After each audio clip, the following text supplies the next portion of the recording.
और तेज, बस शिकार कुछ ही दूर पर है। राजा बहुत देर तक हिरन के पीछा करते रहता है, लेकिन हिरन काफी घने जंगलों में घुस जाता है। अरे धत तेरी की, सुबह से घूमते घूमते बस वही एक शिकार हाथ लगा था, लेकिन अब वो भी तो यहाँ पर से भाग निकला।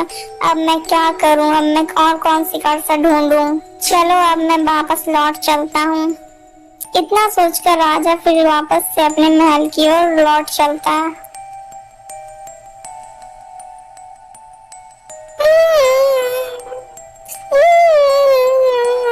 राजा जब इधर उधर घूमकर देखता है तब उसे दिखती है एक दूर पेड़ के नीचे एक राजकुमारी बैठकर रो रही थी। अरे ये युवती कौन है और ये इस पेड़ के नीचे बैठकर रो क्यों रही है? चलो मैं इसके पास चलकर पूछता हूँ। राजा फिर इतना बोलकर युवती के पास जाता है। तब वो देखता है कि युवती इतनी सुंदर है, तब वो उसे देखता ही रह जाता है। अरे सुंदरी, तुम कौन हो और तुम यहाँ पर इस प्रकार बैठकर क्यों रो रही हो? मैं राजगढ़ के राजकुमारी इंदुमती हूँ। मेरे पिता उन दुश्मनों की लड़ाइयों में पराजित हो गए हैं और उन दुश्मनों ने मेरे पिता को बंदी बना लिया है, लेकिन मेरे पिता ने मुझे वहाँ से मौका देखकर वहाँ से भगा दिया। लेकिन मेरे पिता उन्हीं लोगों के पास बंदी हैं। अरे सुंदरी, तुम चिंता मत करो, मैं राजा उज्जैनगढ़ का राजा हूँ वीर प्रताप, मैं तुम्हारी जरूर मदद करूँगा।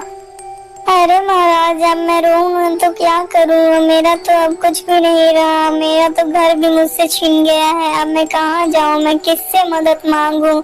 आप ही बताइए। अरे राजकुमारी, आप जरा भी चिंता ना करिए, आप मेरे साथ मेरे राजमहल चलिए, वहाँ आपको कोई भी दिक्कत नहीं होगी। नहीं महाराज, मैं ऐसे किसी गैर पुरुष के साथ नहीं जा सकती। अच्छा तो फिर ठीक है, यदि तुम ऐसे नहीं जाओगी तो कैसे जाओगी, बताओ मुझे। नहीं महाराज, मैं आपके साथ ऐसे नहीं जा सकती। यदि आप मेरे से विवाह करने के लिए तैयार हैं तभी मैं आपके साथ जा सकती हूँ। उस राजकुमारी के मुंह से यह बातें सुनकर राजकुमार बहुत ही ज्यादा खुश हो जाता है कि जैसे मानो राजकुमारी ने उसके मुख की बातें छीन ली हो। अच्छा ठीक है राजकुमारी, मैं आपके साथ विवाह अवश्य करूंगा, चलो मेरे साथ।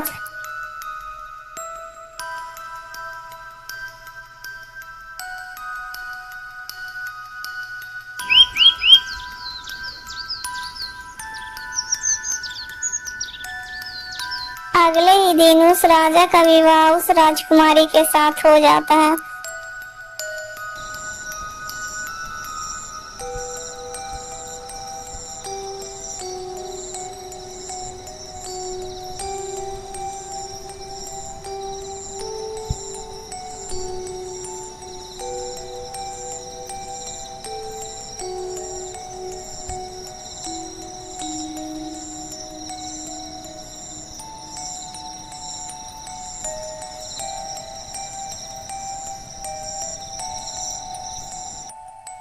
महाराज, मैं आपसे एक बात पूछना चाहती हूँ।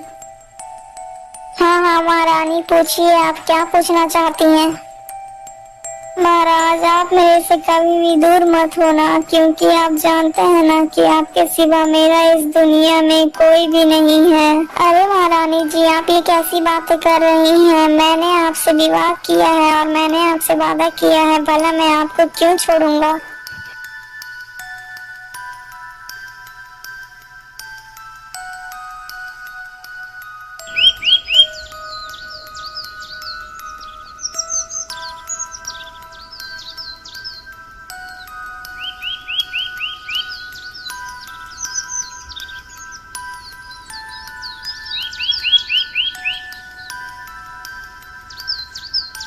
अरे महाराज उठिए, उठिए महाराज उठिए, आप तो कितनी देर तक सोते रहते हैं, महाराज उठिए।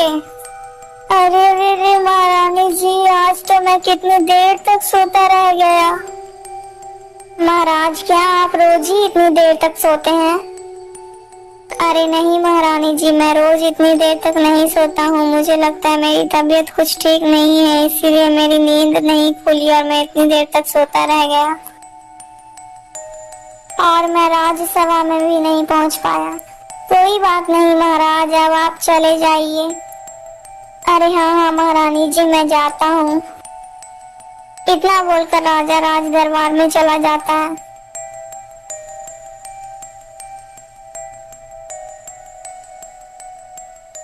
दोस्तों, आपको ये कहानी देखकर कैसी लगी? अगर अच्छी लगी है तो वीडियो को लाइक करके चैनल को सब्सक्राइब कर दीजिएगा। दोस्तों इस कहानी का पार्ट 2 आपको जल्दी मिल जाएगा दोस्तों, तो आप लोग हमारे चैनल के साथ जुड़े रहिए ताकि इसका पार्ट 2 भी आपको जल्दी मिल जाए। दोस्तों इस कहानी का नाम रहस्य है। देखिए दोस्तों, आगे देखते जाइए कि इस कहानी में ऐसा क्या रहस्य है। तो दोस्तों आप लोग हमारे चैनल के साथ बने रहिएगा और जुड़े रहिएगा ताकि आप लोग देख सकें रहस्य का पार्ट 2।